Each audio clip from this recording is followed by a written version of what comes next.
There, I'm Bill Limmer, one of the pastors here at Victory, and I have along with me again today Karen Fischer, a licensed Christian counselor from Christian Family Solutions.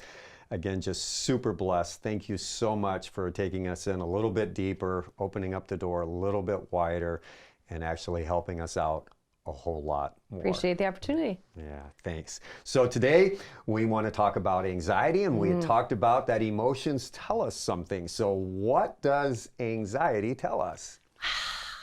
Phil, this is such a hard one because I'm going to throw you for a loop. Anxiety is not an emotion. Okay. It's an action. All right. Yeah, right? I know, right? A little bit, because we think of anxiety as this big thing that everybody's carrying around. We talk about it a lot. From the medical side, it's the most diagnosed mental health illness. So it gets a lot of pub. You know, it's very popular to talk about it. But truthfully, the emotion that you want to look at here is fear. Okay. So fear is what the emotion is that we're talking about. What we do with that emotion or how we interact with it can produce a number of things, one of which is anxiety. All right. Does that clear that right up for you? Well, I've got a follow-up, I think. So Okay. Are anxiety, worry, and fear really kind of the same thing, or? So I like to distinguish them Okay. because I like to really work in silos a little bit. So fear is kind of the predecessor. It's the emotion. It's the one that goes off that you can't really change. So if I used to say, if you walk into a bank and you see a guy in a mask, fear should go off, right? That's not necessarily true anymore. But fear is the emotion, okay? And emotions come quickly and they're pretty connected to events.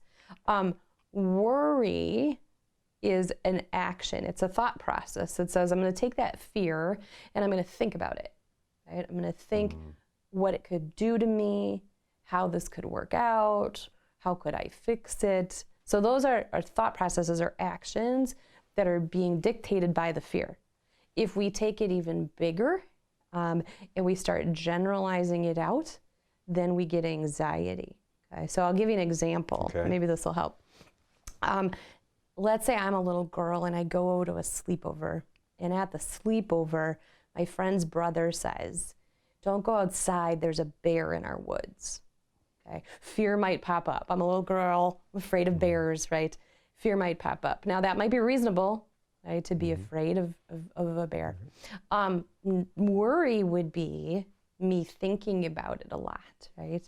Oh, I'm worried there's a bear, and I worry, you know, we're gonna go play kick the can tonight, and I worry if there'll be safe space for me or whatever, right? Then if I take that out even further, that's anxiety. Now, if I say there must be bears in a lot of woods, I should never go in the woods, whether it's daytime or nighttime, or I shouldn't leave my house, or I shouldn't be in a neighborhood where there's a wood. You know, that's anxiety. Okay. Does that make sense? Right. No, that's very good. So anxiety just blows things up even more, right? Out of proportion, big time. Yep. Okay. Right. So it's okay to attend to the fear, right? But we want to be careful. How far do we let that go? And anxiety just sort of runs wild with it, right? And makes it into more than it is. Okay. Very good. Very good. Are there things we can do to help lower those emotions and actions that are causing us anxiety? Sure. And, you know, we want to look at fear. We want to have reasonable fear about things, right? So one of the things to start with is to really question, is this a reasonable fear, yes or no? And a lot of times that's hard to do. If we've gotten ourselves into some sort of habit of being afraid of something, that's hard to do. But to really question that and to say, yep, there is something fear-induced in here that I should attend to, or there's not, and I need to know the difference. So really sorting out, is there something here that needs my attention? Okay.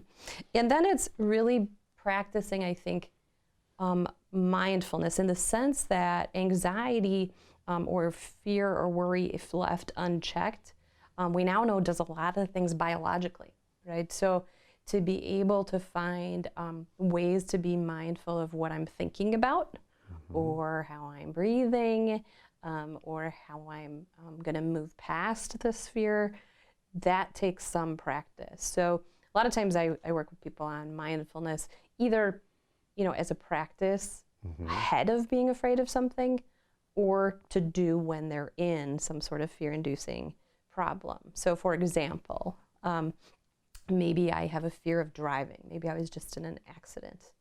And so I have a fear of driving. Now, you might say, Karen, that's not a real fear. You probably won't get in another accident, but I don't believe that. Right? I'm worried and I'm anxious because I've let those thoughts go a little bit. So I might need my mindfulness to get through driving. So I'm going to say, okay, my hands are at 10 and 2. I'm listening to the radio. I see a red car in front of me. That's just mindfulness to try and get the anxiety to come down, just even physically, so that I can think and drive safely. Yeah. So mindfulness is one of those things. And then when we get to like anxiety and overwhelm, I think it's good to kind of take a siloed approach and to say, I need everything to kind of stay in its own lane. Sometimes once we get into anxiety, it's hard for us to keep everything separated. We start to get overwhelmed and everything kind of piles on top of each other. So we want to find ways to keep things very siloed, very separate. Okay, so my things that I worry about at work or that I'm fearful about for work, those don't come into my home life. My home life is separate, so that if one does go down, if it does get overwhelming, all the rest are still in place, right? We haven't pushed everything over with overwhelm. So those would be some things to kind of think through, work on, see if they can help you at least get that anxiety managed to just plain fear. Yeah. Does that make sense? Yeah, that's good. I just took a whole lot in there. Great. That's good. What can people do to help handle their stress even a little bit more, their doubt and their fear, so that we don't become as anxious overall, in addition to mindfulness? Okay. So like the mindfulness skills, they can be used in the moment of fear. Preventatively, what do we know, right? And it's all the things that we would want to do anyway, but we sometimes neglect. Number one is sleep. How's the sleep routine? If we're not getting sleep, our brain isn't shutting down, and if our brain doesn't shut down, it's kind of like your computer. It'll just start doing its own thing, and we don't need that. We need it to slow down. So sleep has to be reasonable, and it has to be good, decent, useful sleep, right? So sleep is a thing. Nutrition's a thing. More and more we understand that the food we eat, it impacts our whole system, including the things that biologically go on in our stomach that influence the hormones in our brain. So food, diet, really important. One of the ones that I know you're really good at too is exercise, right? So how important is exercise to the mind and all of the things, all the cool chemicals that get released with exercise? It's really good. Heart rate comes down, core body temperature comes down. It's just fascinating what you can do just with exercise alone. So those three things in particular, and then meditative practice. And Christians maybe have an advantage here if we're practicing Christians, right?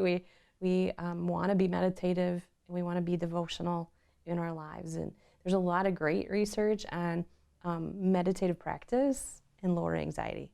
So those devotionals that you guys are making sure people have and inviting them to Bible class and memory treasures that we teach kids, all of that can be really helpful.